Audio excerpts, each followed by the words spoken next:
North Korea and South Korea engaged in an exchange of artillery fire on an island in the West Sea this afternoon.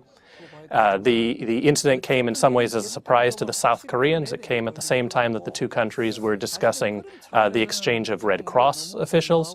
Also, though, at a time when North Korea has been ramping up tensions by revealing its uranium nuclear enrichment program, and as satellite photos are showing potential activity around North Korea's nuclear test sites.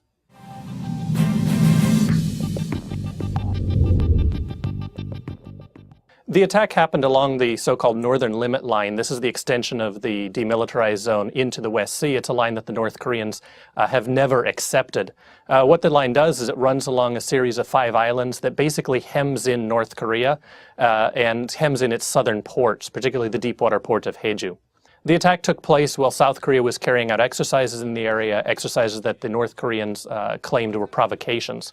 It's not entirely unusual for the North Koreans to carry out artillery exercises in the area and to fire into the seas. It's extremely unusual for the North Koreans to actually fire on the South Korean islands. There were at least 2 deaths, several injuries, both of military officials and of the civilians who live on the island, who are mostly fishermen. South Korea has carried out a somewhat measured response. President Lee Myung-bak has told South Korean military officials that they should respond firmly but not escalate the situation. The South Korean military has suggested that if North Korea continues to carry out activities of this sort, it may result in South Korean strikes against North Korean missile facilities on the southern coast, and then we would be moving into a new area of escalation between the two Koreas.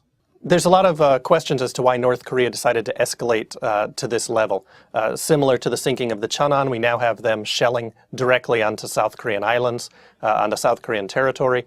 This is a change in behavior.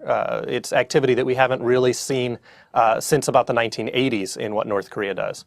Some of this may be linked to the ongoing leadership change. When Kim Jong-il finally consolidated power, North Korea launched the Taepodong, and that was a way of Kim displaying to the world that he was strong and coming into power from a position of strength. There's been some expectation that Kim Jong-un, as heir apparent, is going to do something similar, although most of that is focused on a potential nuclear test. These types of military escalations may reflect some disagreements within the North Korean leadership as to how best to engage with the South. They may reflect a concern within some elements of the North Korean leadership that as you have a transition, some individuals are going to be losing power. One of the things when Kim Jong-il took over was we saw massive purges. We're already hearing reports of purges with Kim Jong-un taking over, and there may be some sort of power play going on.